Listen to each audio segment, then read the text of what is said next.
2 sign की power 4 alpha plus 2 cos की power 4 alpha अगर एक है, देखिए ऐसे सवालों में हमें ये पता होना चाहिए, जल्दी से हम तभी कर सकते हैं क्योंकि देखिए अब एक तो वैल्यू पुटिंग, आप सबने सुना होगा कि एक वैल्यू पुटिंग नाम की चीज होती है, हर कोई कहता है value putting value putting value value. वो वैल्यू पुटिंग होती कब है, मुद्दा इज दैट कि वो वैल्यू पुटिंग होती कब है। तो अगर यहाँ एक इक्वेशन है और अल्फा एक ही वेरिएबल है तो आप वैल्यू पुट नहीं कर सकते, हिट एंड ट्रायल से चेक कर सकते। उस चेक करने को वैल्यू पुटिंग नहीं कहते। आपको मैं आगे दिखाऊंगा वैल्यू पुटिंग क्या है।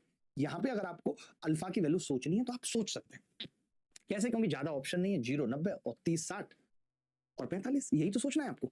तो आपने कहा कि 45 तो सोचने की जरूरत है क्या, तो मैंने कहा नहीं है, क्योंकि 45 पे तो साइन 2 अल्फा एक होगा और ऑप्शन में नहीं है, तो 45 तो सोचने की जरूरत भी नहीं है। हमने कहा 60 सोच सकते हैं, आपने कहा हाँ जी ये 60 जरूर सोच सकते हो आप अल्फा की वैल्यू, क्योंकि आप खुद देखो अगर मैं अल्फा की वैल्यू को 60 सोचता हूं तो ये 120 होगा और ये cos 120 होगा। हो सकता है भाई, ये भी उत्तर हो सकता है क्योंकि ऑप्शन दे रखे हैं। तो मैंने कहा अगर चेक करें तो, या आप चाहते हो कि मैं डायरेक्ट कर लूं तो मैं डायरेक्ट करना आपको सिखा रहा हूं। अगर मैंने 2 कॉमन ले लिया ताकि आपका वक्त भी बचे, हिट एंड ट्रायल ना करना पड़े, आपने जैसे 2 कॉमन लिया, आपने जैसे 2 कॉमन लिया, समझना मेरी बात को, तो साइन की पावर 4 अल्फा और cos की पावर 4 अल्फा हो जाएगा 1 माइनस 2 साइन स्क्वायर अल्फा। जिसको पता होता है वो तुरंत कर देता है।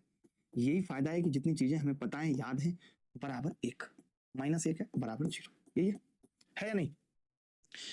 अब आपने देखा कि जी ये 2 है और ये 1 है, तो 2 में से 1 घटेगा 1 और इसको बराबर में लिख दें तो 4 का मतलब हो गया 2 साइन अल्फा और cos अल्फा का स्क्वायर कर देते, कर सकते हैं। यानी यहां से मुझे सीधे पता चल गया कि जी साइन 2 अल्फा का स्क्वायर 1 आ रहा है, आ रहा है साइन 2 अल्फा। मुझे तो सवाल गलत लग रहा है, देखना भाई, देख लो, मैंने कुछ नहीं किया, ये सवाल दिया हुआ था, मैंने 2 कॉमन लिया तो साइन की पावर 4 अल्फा और cos की पावर 4 अल्फा, जिसको मैंने लिख दिया 1 minus 2 sine square alpha cos square alpha. 2 में से 1 गया, मैंने 1 लिख दिया, 2 दूनी 4 का मतलब हो गया 2 साइन अल्फा cos अल्फा का स्क्वायर, यानी साइन 2 अल्फा की वैल्यू 1 आ गई। साइन 2 अल्फा 1 तब होता है जब cos 2 अल्फा उस केस में 0 होता है, क्योंकि 2 अल्फा 90। मतलब ये बात सही है कि नहीं? आपसे सवाल में पूछा है कि sine 2 alpha plus cos 2 alpha बताइए, तो इस सवाल का उत्तर कितना आ गया? 1। एक ऑप्शन में नहीं है मेरे हिसाब से, या तो हम गलत कर रहे हैं। आप में से कोई ऐसा बच्चा जिसने किया इस सवाल का?